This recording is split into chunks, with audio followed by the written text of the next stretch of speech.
मेरे प्यारे विद्यार्थियों, आज मैं आपके स्वागत में लेकर आई हूँ पवन दूतिका, जो कि अयोध्या सिंह उपाध्याय द्वारा लिखित प्रिय प्रवास से लिया गया है।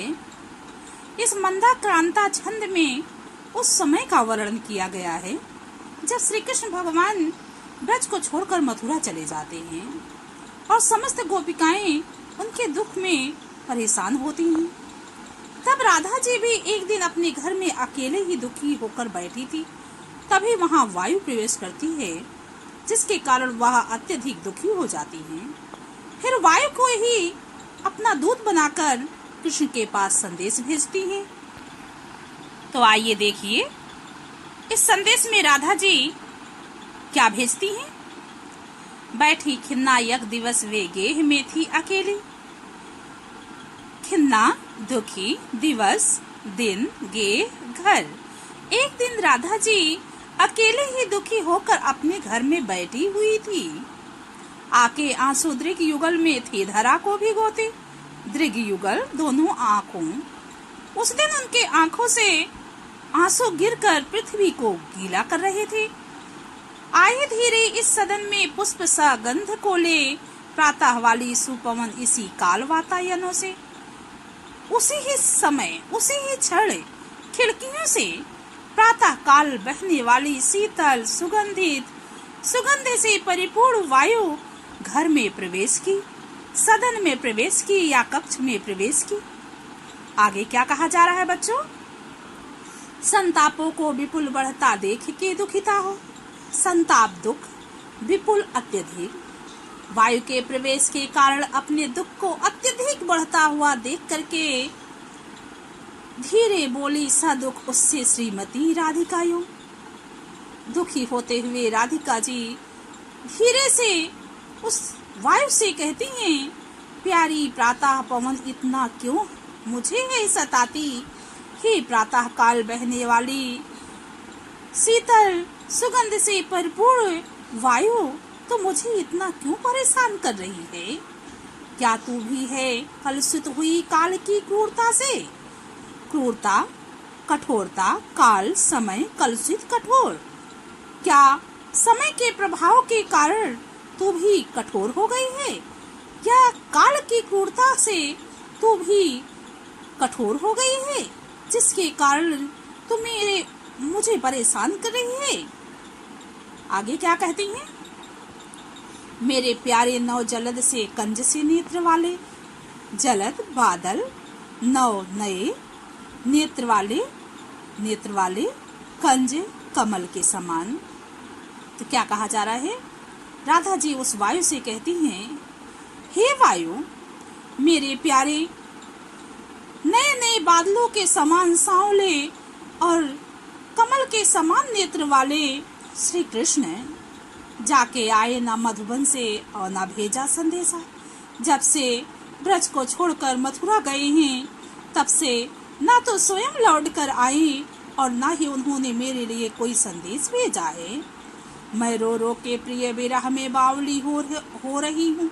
हे वायु, अपने प्रिय श्री कृष्ण से दूर होने के कारण मैं उनके दुख में रो रो करके पागल हो रही हूँ।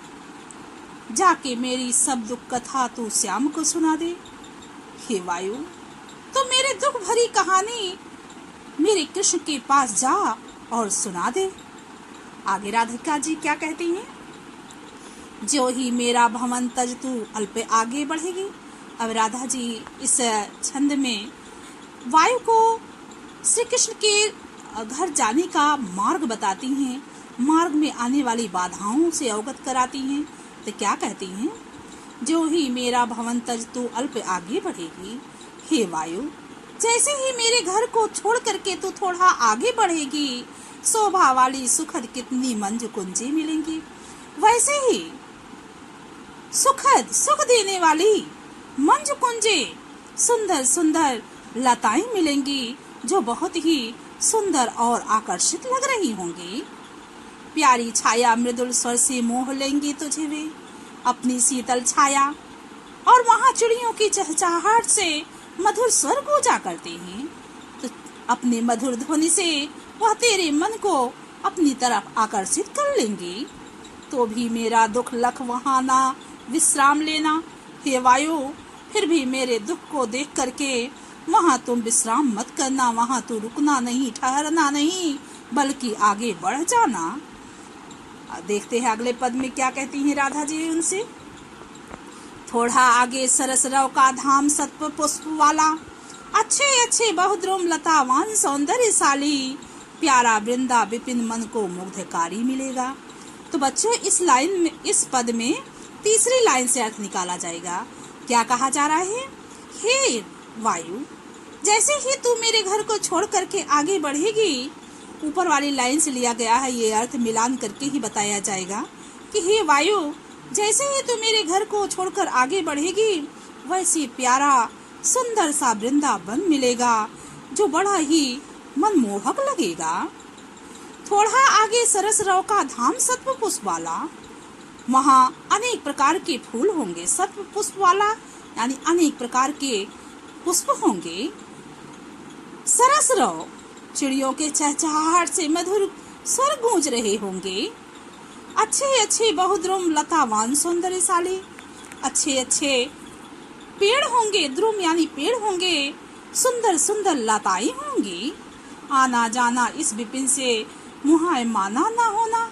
हे वायु, इस जंगल में जाना, इस जंगल के कोने कोने घूमना, परंतु इस जंगल की सुंदरता देखकर, वन की सुंदरता देखकर तो मोहित मत होना, मुग्ध मत होना, आगे बढ़ जाना।